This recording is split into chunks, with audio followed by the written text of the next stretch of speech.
Alright, hey, I'm on my way home. Just finished the weight session, but we'll end there. So, today I went ahead and I tried to do a little bit of speed endurance, and that all went okay. I just did some falling starts, and those all went fine. Thankfully, nothing there irritated my hip. I was worried about my adductors tightening up on me during that one specifically. But I wanted to try it out anyways, and they didn't tighten up on me, so I was pretty happy about that. Then I had intensive tempo after that. I pretty much ran nothing but 59s for the entire workout. The last 3 reps were all 59s. But, I don't know, it's kind of weird, because while I was doing the rep, it didn't feel like I could go much faster. But then after I'd finished the rep, I was like, oh no, I definitely had more in me.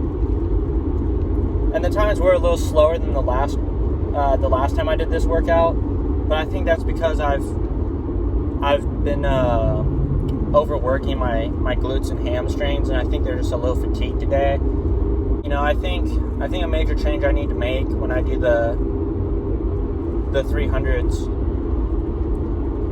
I just can't be afraid to fail. I can't be afraid to push myself on the first rep, the first couple of reps.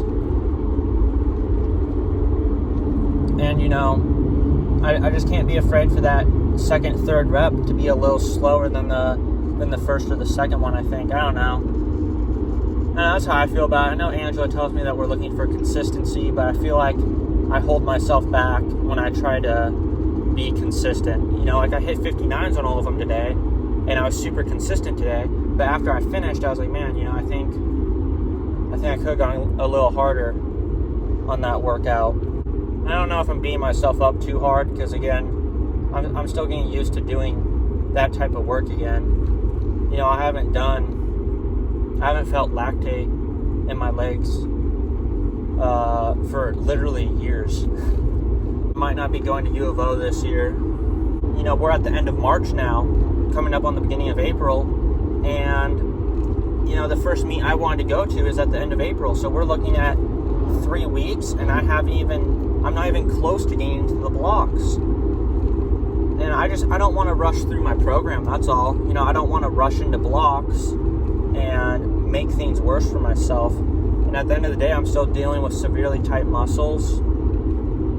You know, I kind of feel lucky that I just got through the workout today. I can't even do the push-up scramble starts right now because those keep tightening up my hip. So, I don't know, I'm just in a bit of a weird spot right now. You know, adaptation takes a while. You know, I'm just doing a lot of trial and error, and that's the thing that makes my stuff even worse. And it'd be great if I could go U of O, because I'm sure those guys, you know, if they saw that, you know, if I told them I have tight quads, tight hip flexors, and all these issues, tight adductors, I would imagine the guys at U of O wouldn't have any troubles with that. They'd be like, yeah, this is what you do. Right, this is what we'll have you do to correct that. And I imagine they get taken care of pretty effortlessly. But I just don't have the funding. You know, I missed out on a lot of scholarships in the fall. I didn't realize that they were available that early. You know, I think maybe I should just prioritize my conditioning. My resting heart rate's still going down. Like I said, I gotta be patient. I gotta be way more patient. I can't be doing glute and hamstring strengthening every day. You know, I'm gonna reduce that down to twice a week, like I said, just Mondays and Fridays.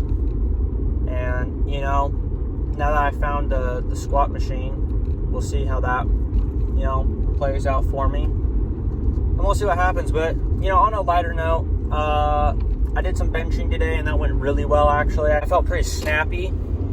You know, the weights were coming up pretty well, and my back felt way more secured than usual, and that's really because of the Wenning warm-ups. I really like those. The way I feel about it is if you have a weak back when you bench, you know, I don't know what, I feel like, isn't your back also going to be weak when you sprint?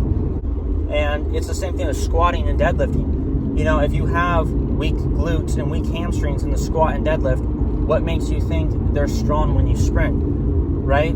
If your quads take over in the squat, why would they be working in the sprint? That's the way I look at it. I just feel like if it's weak in those major movements, they're going to be weak on the track as well. So I don't know, I think it makes sense. And I'm almost home, so that's pretty much everything that happened. I really just wanted to update you guys about maybe not going to U of O. That was the major thing, and kind of explaining why I made that decision. Like I said, I'd still like to go because I know that they get me on the right path a lot faster than I could get myself. They're way more likely to get me to a 46 than I am to get myself there. Even with Angela's help. Yeah, that's just a fact, right? They know what to do. So, yeah, I don't know. That's pretty much it. We'll see what happens. I'll let you guys know. We'll obviously know by fall why I end up doing, if I end up going or not. So, yeah, we'll see what happens. Hope you guys are doing well. And I will see you guys in the next video.